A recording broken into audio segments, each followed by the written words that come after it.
Conversation with History. I'm Harry Kreisler of the Institute of International Studies. Our guest today is Amy Chua, who is the John M. Duff Jr. Professor of Law at Yale Law School and the author of a new book, Day of Empire: How Hyperpowers Rise to Global Dominance and Why They Fall. Amy, welcome back to Berkeley. Thank you. Thanks for having me. When did you get the idea for the book? Actually, right after I wrote my first book, World on Fire, one question I got everywhere was, France's foreign minister had just declared that the United States was a hyperpower.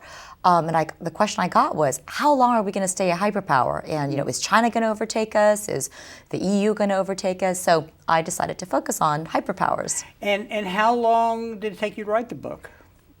4 or 5 years, nonstop. I believe it after reading the book. And you are a professor of law, but this is really comparative history, a very rich comparative history. Well, there's a theme in it, as we'll get to. It's about tolerance, and that is something that we talk about in the law.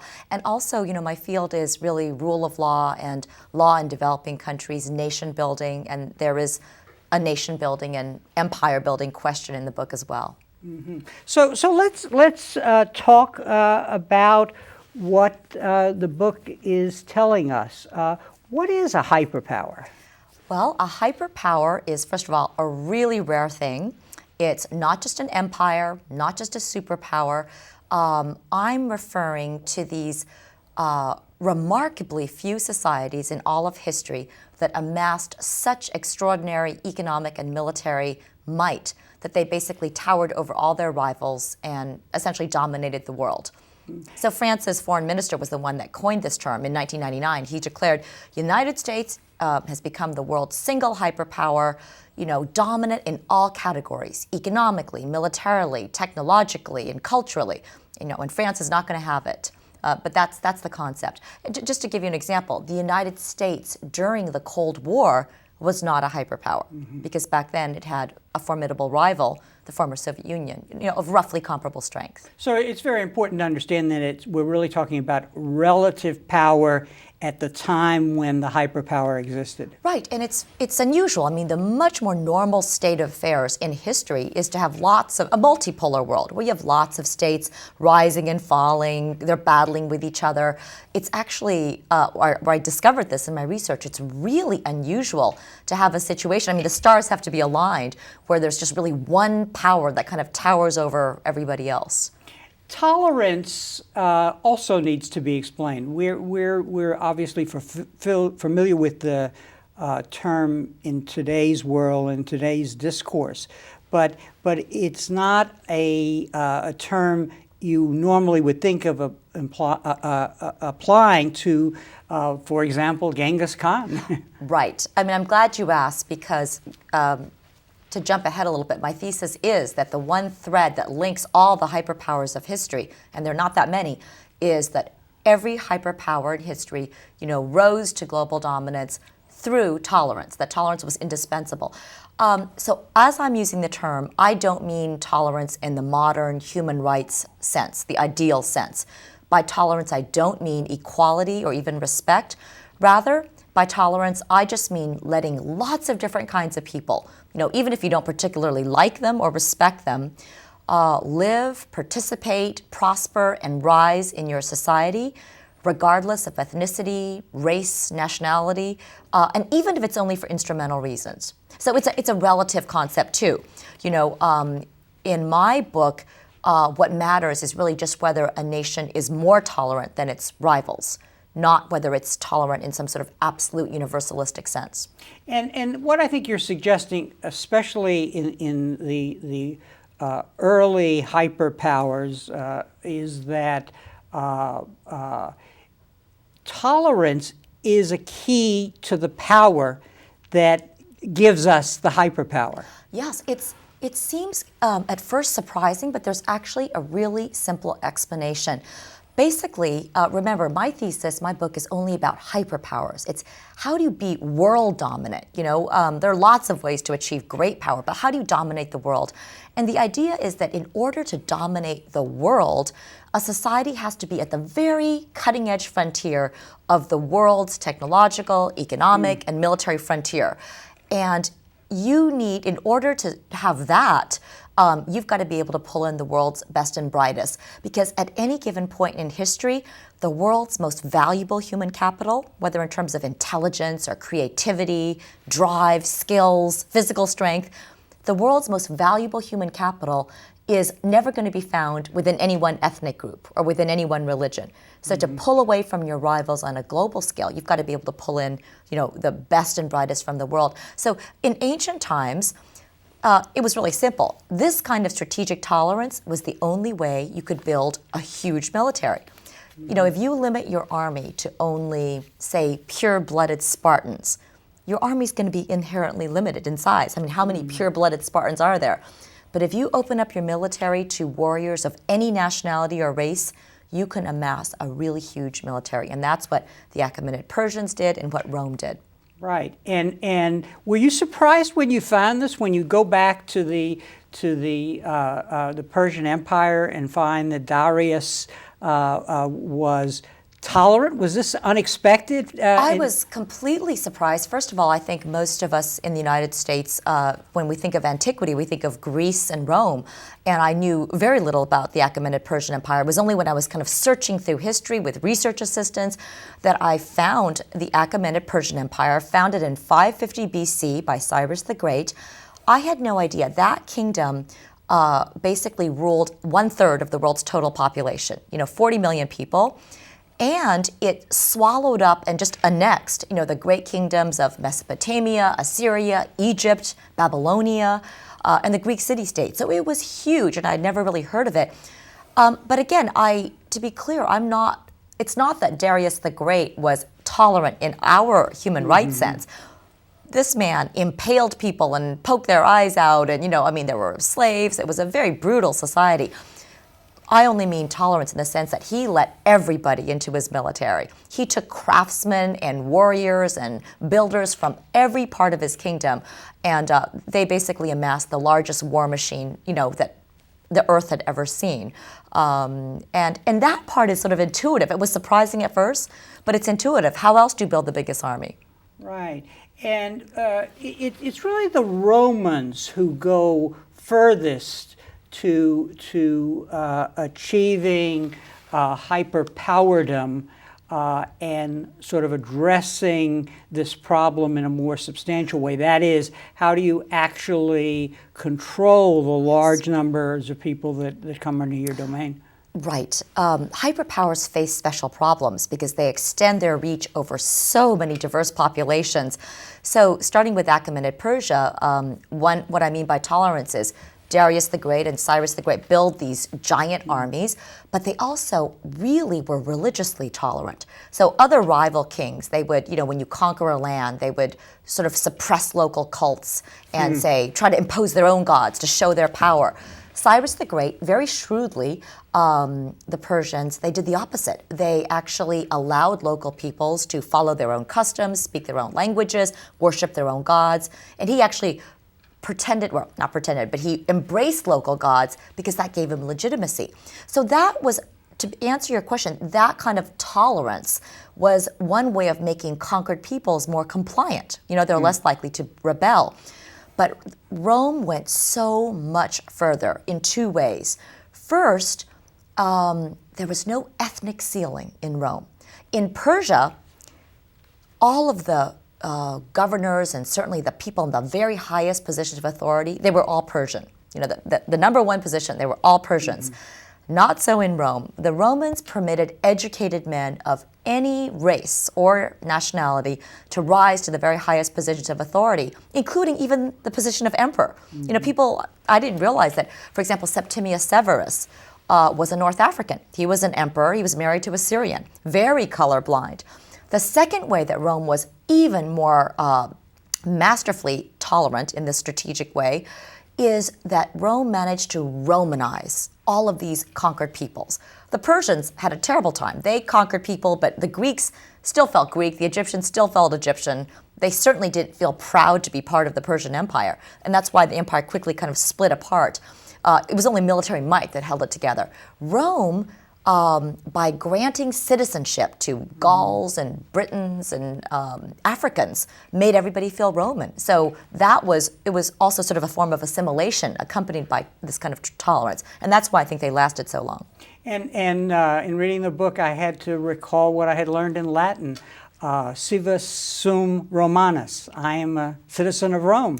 And people said that from every corner of the empire. You know, it's absolutely fascinating. From North Africa, Morocco, they felt it and they dressed like Romans. It was a great honor to be part of the empire. And if you were a citizen of Rome, there were limits to what the Roman government could do to you. I mean, if in our time you couldn't be rendered really because you had rights as a citizen of Rome. Right. It's both very modern and very pre-modern. It's very pre-modern, and I have to remind, it's important to remind ourselves that this is antiquity. Romans kept many, many slaves. Women didn't have any rights.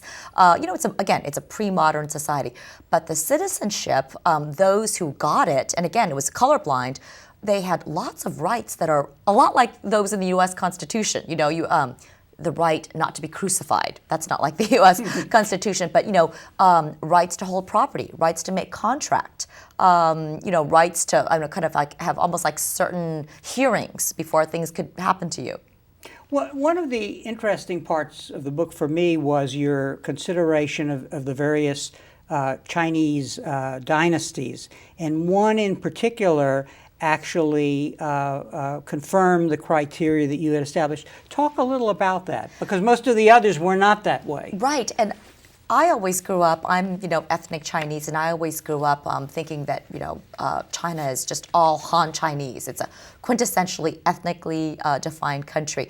And throughout all of history in China, it's this barbarian versus Han Chinese thing has been dominant. There's the Great Wall of China, very symbolic, closing China in. We've got enough people already, keeping the barbarians out.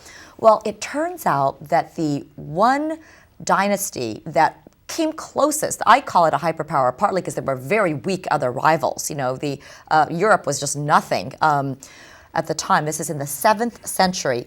It was Tang Dynasty China, which I think most Americans don't know about. It's not as famous as the Ming or the Qing, but Tang Dynasty China was actually founded by somebody that by our standards today was half Chinese. He was like part Turkish, he was like a part barbarian from the north.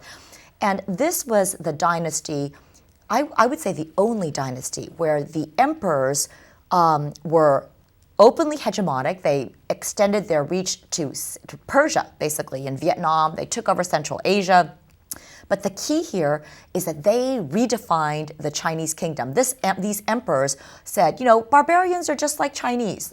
I want to be emperor of both. And they took on sort of Turkish titles as well as Chinese titles. So it was very tolerant in this sense. It was the most tolerant of foreigners, Turkish influences, Persian, Arabic, just these things that you don't think of as part of Chinese society.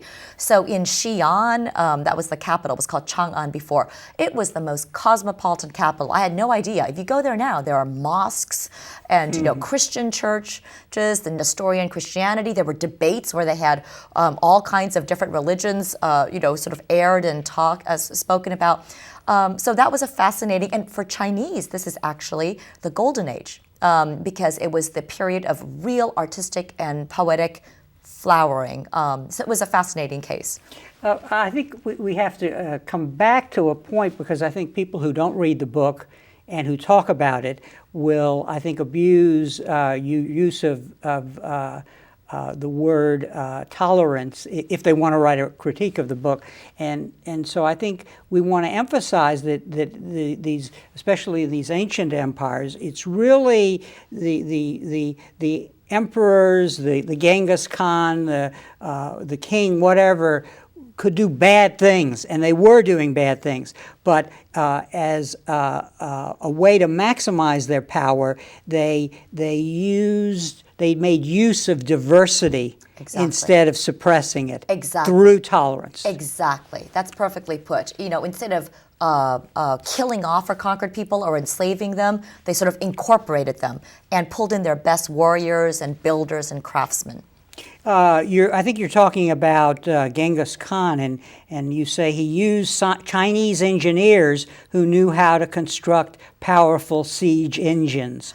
And then, but in addition, there was an openness to the diversity of the different cultures. That's my favorite case. I never expected this idea of tolerance to extend to Genghis Khan, and I didn't have this idea of tolerance at first, actually.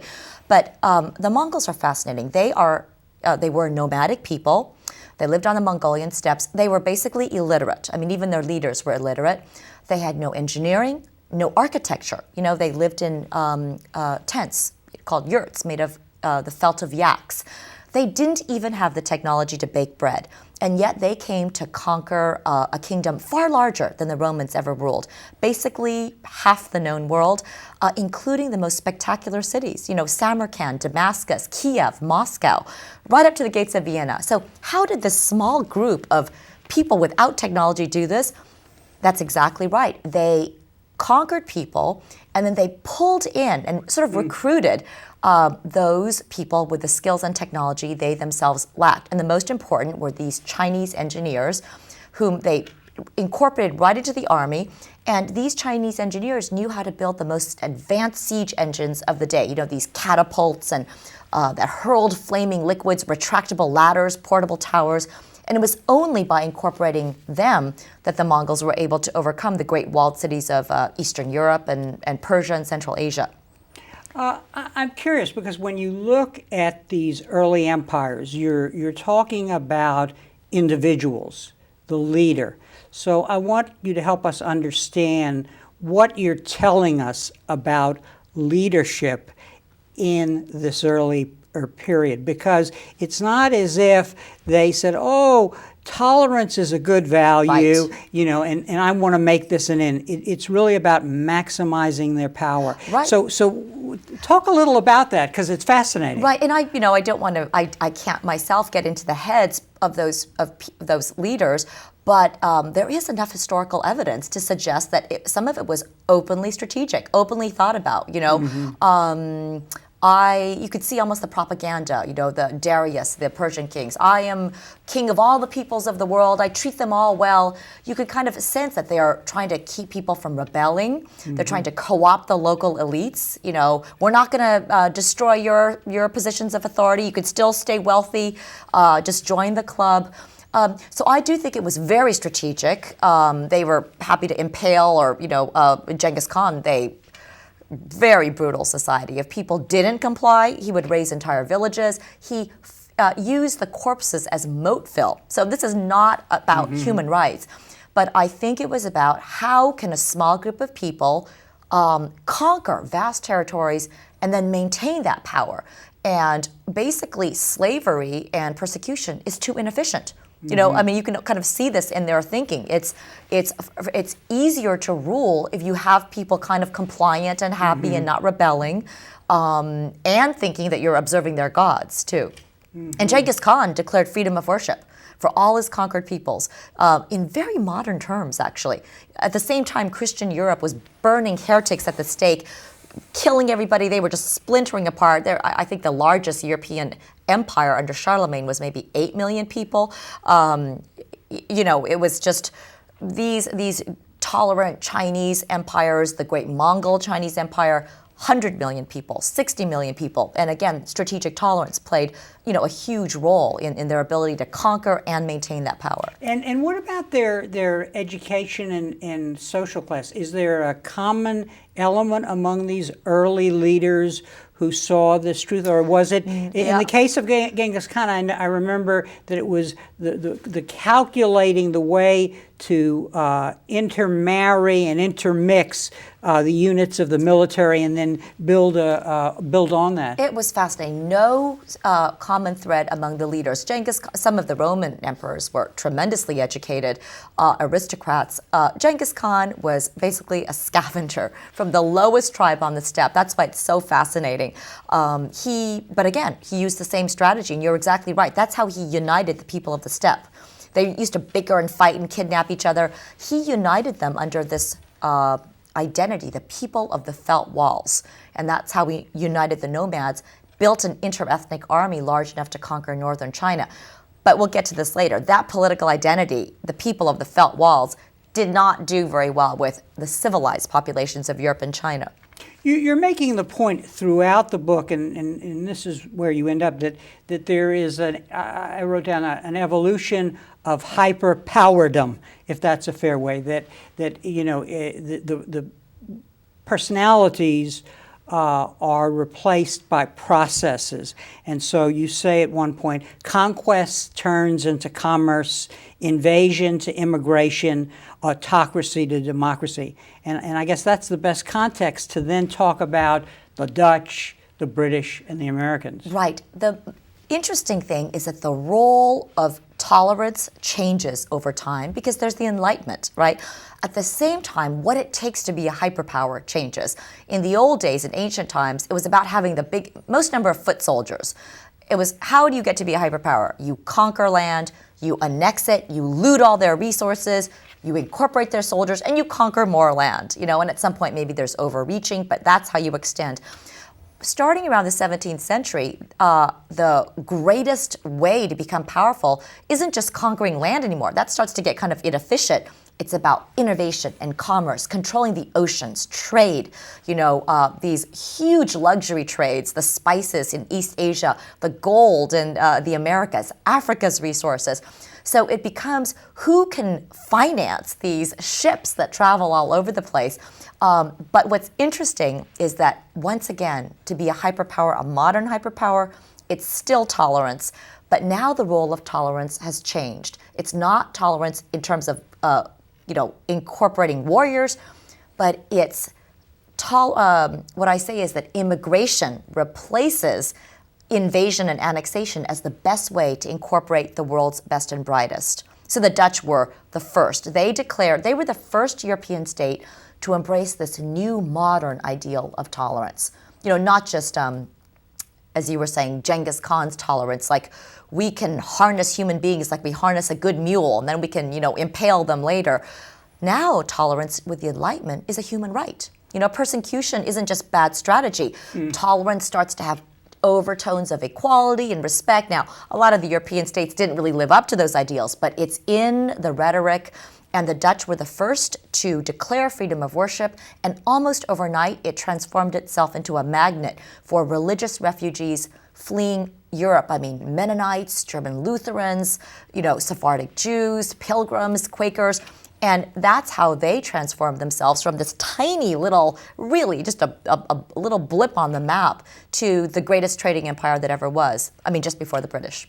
And when you talk about the British, you actually identify three groups: the Scots, the Huguenots, and the Jews, who were sort of key actors in making the success of Britain possible. Right. I mean, for most of Britain's early history, 15th, 16th, 17th century, when Hobbes was writing, it was just like the rest of Europe, a pit of vicious ethnic and religious warfare. Protestants killed Catholics, Catholics beheaded Protestants, the English slaughtered Scots, Welsh, Irish, and they retaliated. This all changed after 1689, when Parliament passed the Bill of Rights and the Act of Toleration. And at that point, basically, three groups were able to enter into British society with unprecedented freedom and sort of upward mobility. The Jews, who actually came over with William from Holland, they were actually some of the greatest financiers of the time, bankrollers of armies. They actually made London, they established the London Stock Exchange and turned London almost overnight into the world's commercial and financial center. The Huguenots were very important. Most importantly, the Scots. Instead of wasting resources fighting the Scots, the English allowed, through this kind of tolerance, they allowed the Scots to become the best empire builders for the kingdom. I mean, if you look at who was out there, in all the colonies, the Scots are wildly disproportionately represented. They also were completely central in England's Industrial Revolution, and also its leading thinkers. You hear about the Scottish Enlightenment. David Hume and Adam Smith were both Scots. So, that really served the English well. And you actually point out that you named several great thinkers of the time who were actually in Holland, in the Dutch Empire first, in Amsterdam, I guess. So that was kind of interesting. These periods of tolerance, this mixture of both strategic, at this point it's morphing into an Enlightenment tolerance, often coincides with huge artistic flourishing too, because this kind of pluralism and diversity and freedom is very conducive to writing and thinking and art. It's not always, but you see that a lot. The Jews are an interesting case because the treatment of them occurs again and again, and it's almost an indicator of the potential to move toward being a hyperpower. Yeah, in Europe at this time, actually, I have a short chapter on Spain, which came close. It never became a hyperpower under my definition, although it was doing very, very well. But that was a time when actually many of the Jews were in Spain. They'd been expelled from England, France, and Germany. And I see this expulsion decree of 1492 was really shooting themselves in the foot. The Ottoman Sultan, actually, you were asking about personalities, actually specifically gloated. He said, you think they're good leaders? They just basically, lost their best assets, and the Jews have come here, bringing with them enormous trading and financial connections. I mean, they, for historical reasons, controlled the diamond trade, and a lot of the silver bullion trade, had a lot of early financing ability, became the bankrollers of armies. So you're right, when they were expelled from Spain, they went to the Ottoman Empire and really largely to Amsterdam. And that really largely explains Amsterdam's turning into the world's financial center for, that little brief moment in history. Let's look at why these hyperpowers unravel. We've touched on this already, but in bringing people in drawing the best talents to enhance power, you essentially are hoisted by your own petard. You essentially create a situation that leads to the unraveling. It's really interesting. I mean, what I noticed is that when hyperpowers decline, it often coincides with a turn to intolerance and xenophobia. But I want to be really clear, because this is another misunderstanding. I have a very strong causation story on the rise. I say that you can't become a globally dominant hyperpower unless you have this kind of strategic tolerance, so you can incorporate the world's best and brightest. I don't say that tolerance is what leads to decline. There are always many reasons for decline. Bad leaders, natural disasters, overreaching. But nevertheless, you often see decline accompanied by this intolerance, this kind of turn to xenophobia. But here's the catch. It's often too much tolerance and too much diversity that sows the seeds of decline. And what I mean by that is that every hyperpower in history has faced the same problem. As they extend their power to include more and more diverse people, so you're at the edge of the world, every hyperpower has faced what I call the problem of glue, for lack of a better term. And that is, how do you generate goodwill and cooperation and ideally loyalty among all these people that you've conquered and dominated? And actually, most of the past hyperpowers never solved this problem. The Persians, they conquered this giant territory, but they didn't have any overarching political identity to hold it together. Only military might held it together. So, Greeks still felt Greeks, like Greeks. Egyptians still felt like Egyptians. They didn't feel proud to be part of the Persian Empire. So within a short time, when a new, stronger military leader comes in this case, Alexander of Macedon, they just switched allegiances. They had never been patriots. Same with the Mongol Empire, nothing to hold that big territory together. The Europeans certainly didn't identify with the Mongols. Only Rome really solved this problem. And that's what we were talking about. Rome, by granting citizenship to conquered elites and soldiers, Romanized people. People from Syria to Algeria to Scotland to Spain, they felt Roman. They had this political identity that generated loyalty. And that is really tough for the United States. We can't do that. And I guess what the overall point before we talk about the United States is really that these successful hyperpowers in their ascent phase respected the culture of other peoples. And I guess you're then suggesting, but after a certain time, there is a conflict with the identity that those people have and their sense of what they're entitled to or the better deal that they can get from another power. Exactly. It's so interesting. The very same tolerance that allowed, say, the Persians or the Tang Chinese or the Mongols to put together this giant empire also encouraged those subject peoples to preserve their own identities, their own languages, their own political affiliations. So, again, under the Persians, the Egyptians still felt like Egyptians. They didn't feel Persian. So there's no glue to hold that empire together. There's no political overarching identity. So that's the sense that this kind of tolerance can sow the seeds of its own decline unless you also have a way of assimilating people, and making them feel loyal to the kingdom. And Great Britain came pretty close. Actually a lot of subjects felt proud to be part of the British Empire. 1 million Indians fought in the First World War. But the Romans were the most spectacularly successful. And that's why I think that empire lasted so long.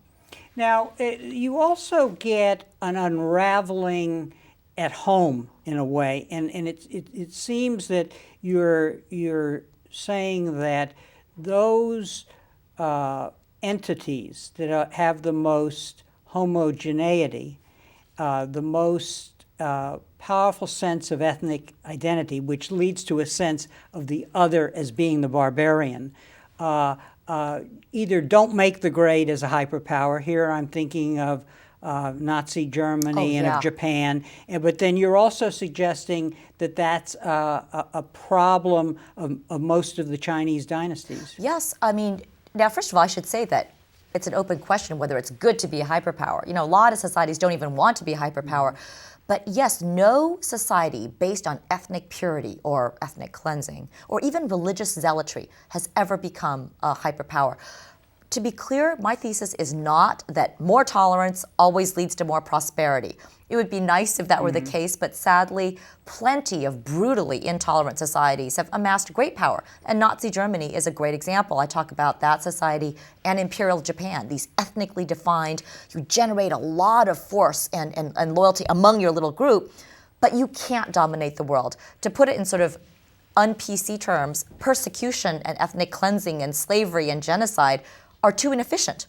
It's like you waste resources. It's much better to motivate people and bring them into your service rather than, imprisoning them. Nazi Germany was amazing. When they invaded parts of the Soviet Union, there were tens of millions of people who would have joined the Nazi side, but the Nazis said, no, we must extinguish these Slavic cockroaches. And that's, again, a kind of shooting themselves in the foot if you think of it strategically, in addition to expelling all their great nuclear physicists, people like Einstein. So that's the way that dynamic goes. You just can't be at the cutting edge of technology or have the world's biggest army if you base your society on ethnic purity. It's interesting because your book really does a wonderful job of looking at all this comparative history, and we've had guests on our program before who've talked about empire. I'm thinking of Neil Ferguson, for example, and what you are, it's as if the table at which sits the people who analyze empires and hyperpowers, everybody has had a seat at the table, so to speak, but tolerance hasn't. And you're not saying that it's the key factor. You're just saying that it's an element that belongs at the table in understanding hyperpowers. That's right, but I should say that I don't know if anybody else has focused on hyperpowers. Yeah. I draw a lot on Neil Ferguson's work, and a lot of people have written about empires or even superpowers.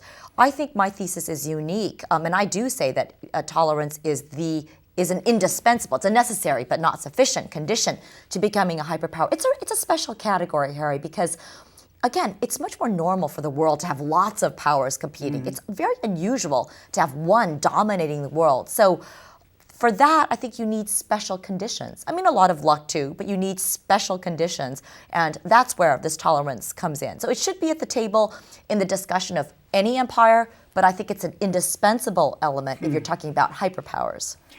Let's talk a little about equality and inequality. That was a concern of your previous book, World on Fire, where you looked at the interface of democratization and globalization. And you're suggesting in this book that one of the problems that emerges is that those people who feel part of, say, Rome, basically, benefit in ways that not necessarily everybody in that particular province benefits. Right. There's always this problem. Equality and democratization play a role in this book too. I see it as this way. A lot of people compare the United States to Rome these days, and it's a great comparison in many ways. Like the United States, Rome was the economic and military giant of its day. He had a really appealing cultural package, togas and gladiator games like our SUVs and supermodels. But one big difference is that America is the world's first democratic hyperpower. It has to deal with questions of equality and inequality. You know, we can't just conquer and annex people and, take their best warriors. We can't just loot resources anymore. We are supposed to be the beacon of freedom and democracy. So one of the biggest problems, the biggest differences between the United States and all previous hyperpowers is that we are a democracy. So whereas Rome could make conquered subjects part of the Roman Empire, and many of them its citizens, the United States can do no such thing.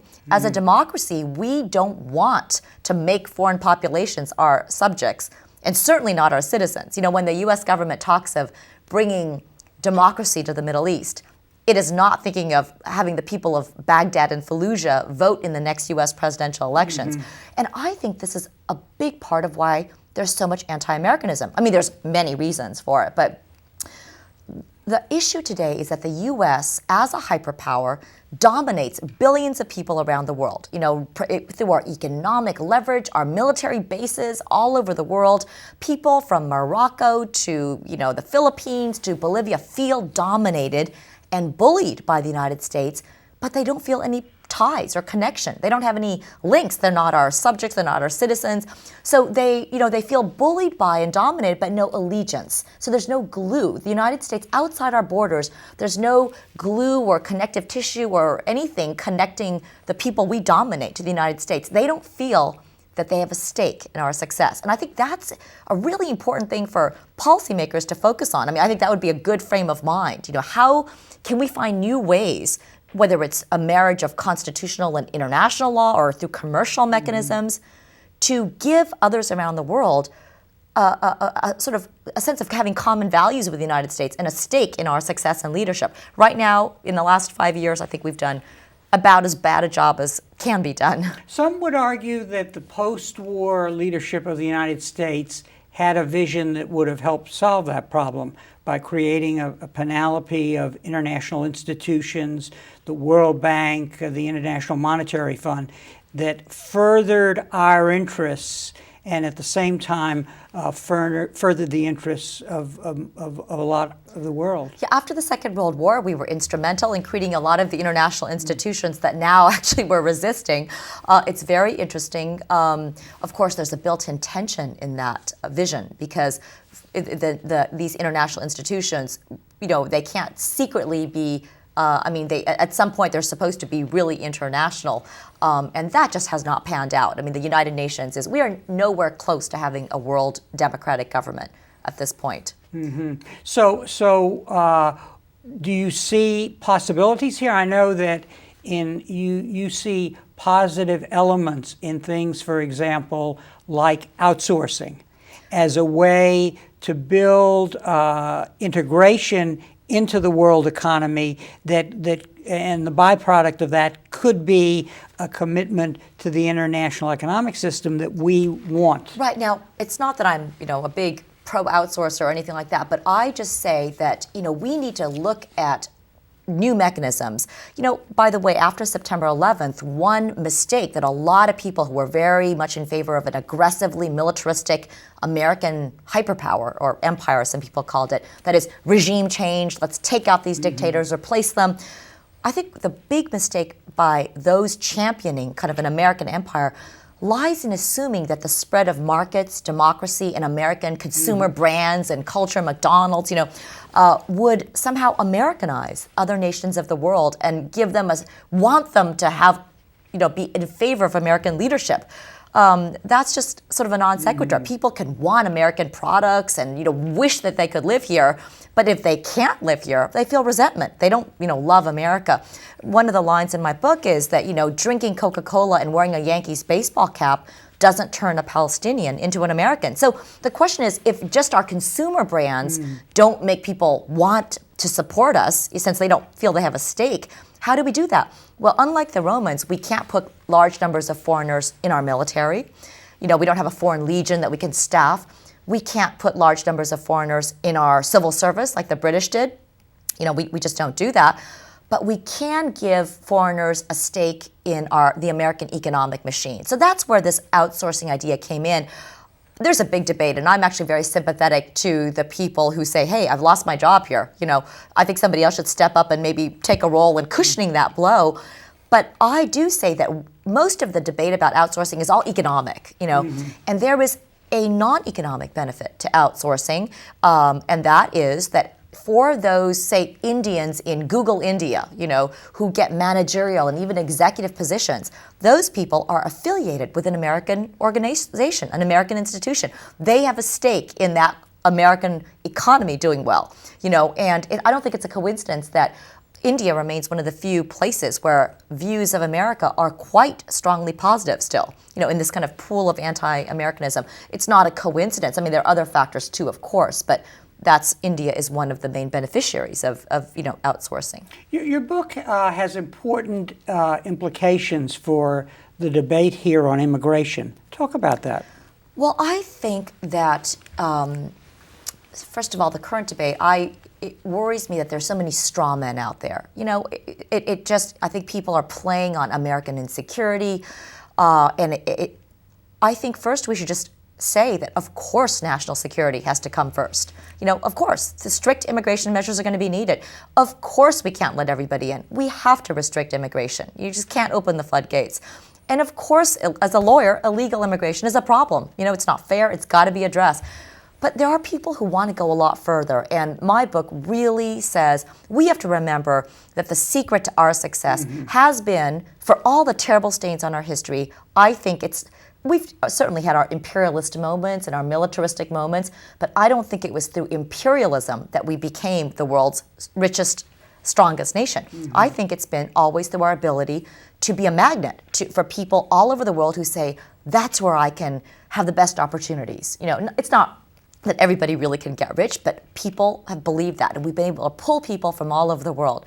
So I think it's crucial if we want to stay a hyperpower. The secret is not in militarism. Again, I'm not in favor of pacifism. Terrorism may require strong military measures, but I think the real key is maintaining what we've always been. A relatively open, tolerant nation. That's what I think what we should be. So those are the implications. Now, I actually think that a relatively open immigration policy actually gets to the other problem vis-a-vis the rest of the world.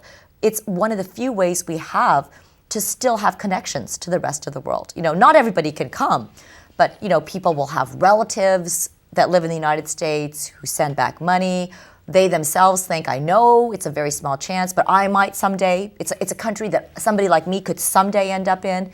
Retaining a small lottery component to our immigration policy, I think is another way to maintain ties with the rest of the world. And I don't think this is the wrong time, I think, to shut down completely.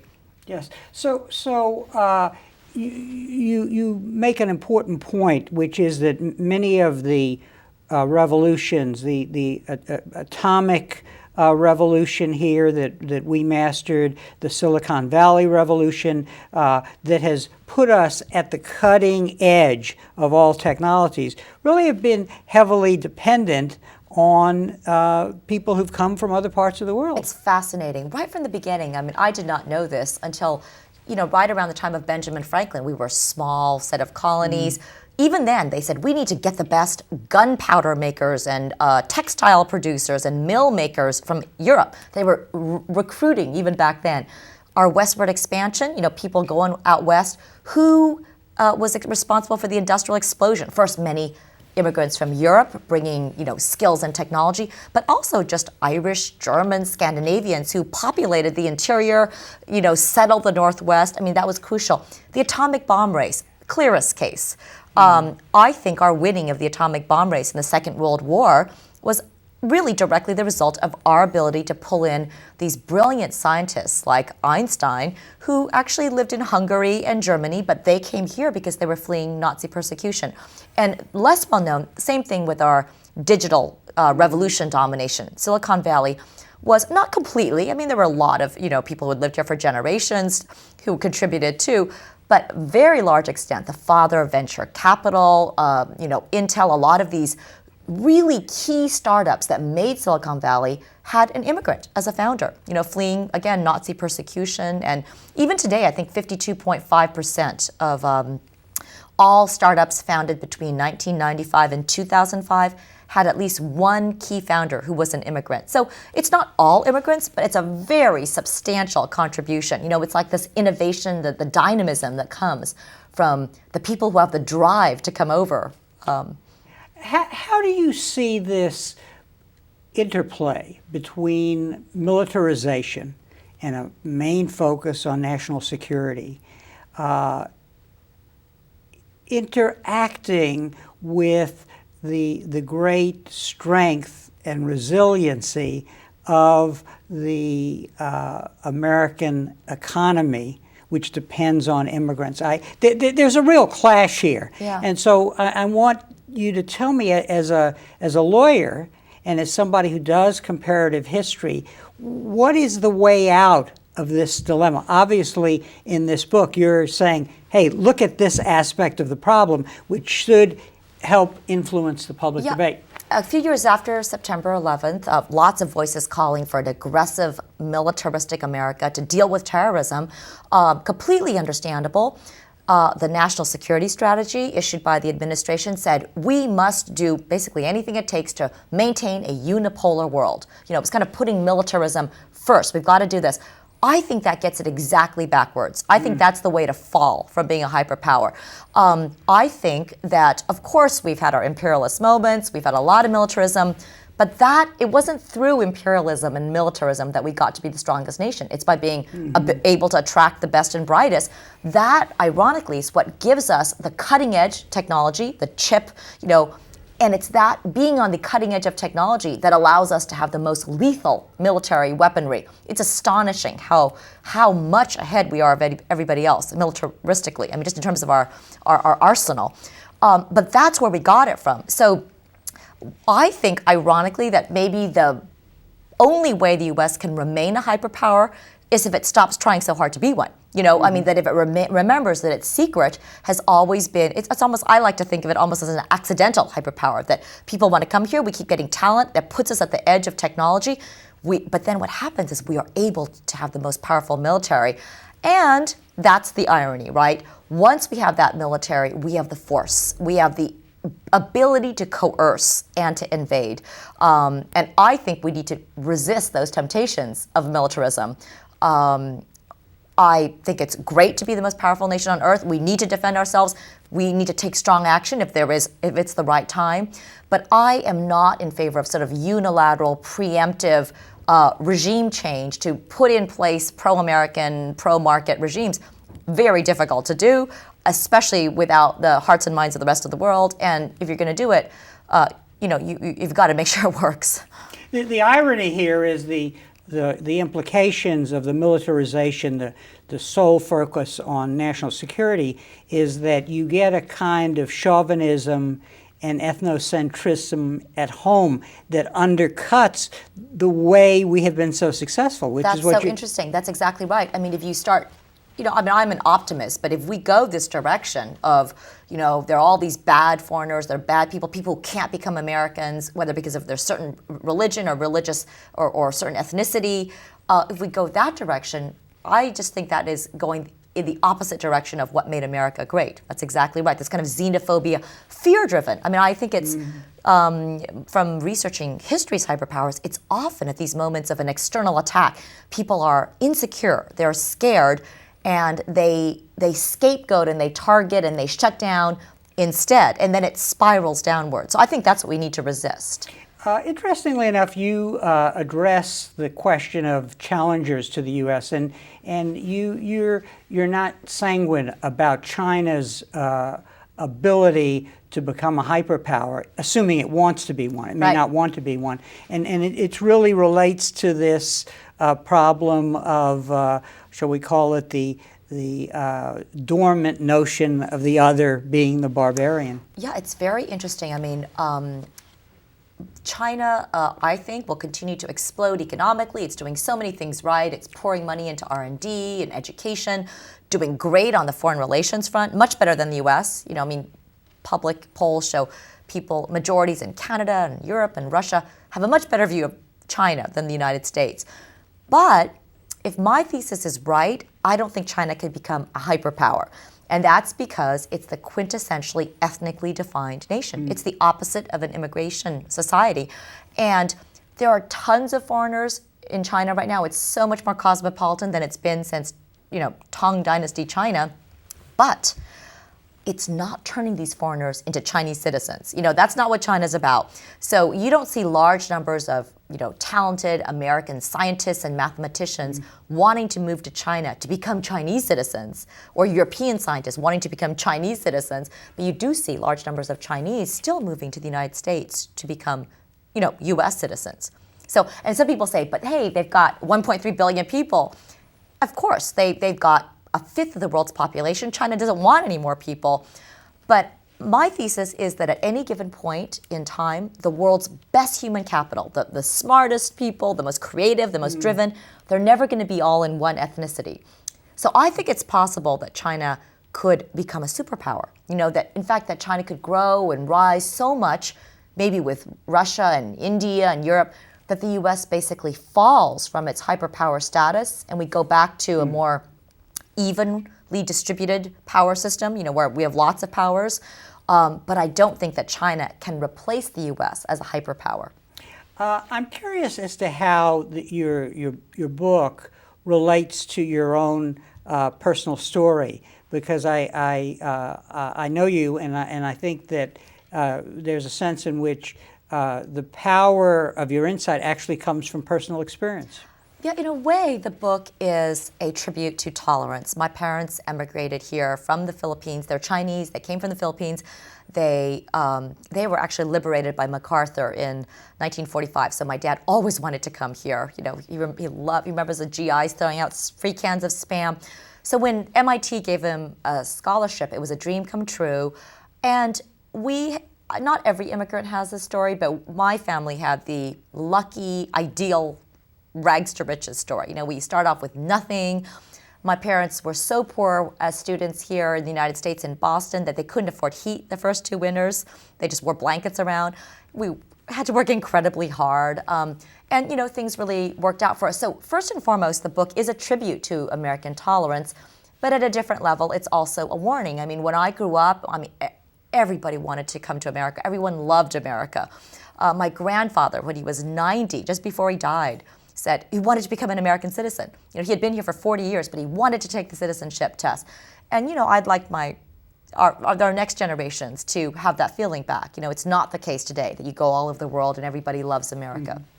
Well, Amy, on that note, I want to thank you very much for joining us today. I want to show your book again and recommend it highly for the comparative history and for the insight. So thanks again for coming. So much, and thank you very much for joining us for this conversation with history.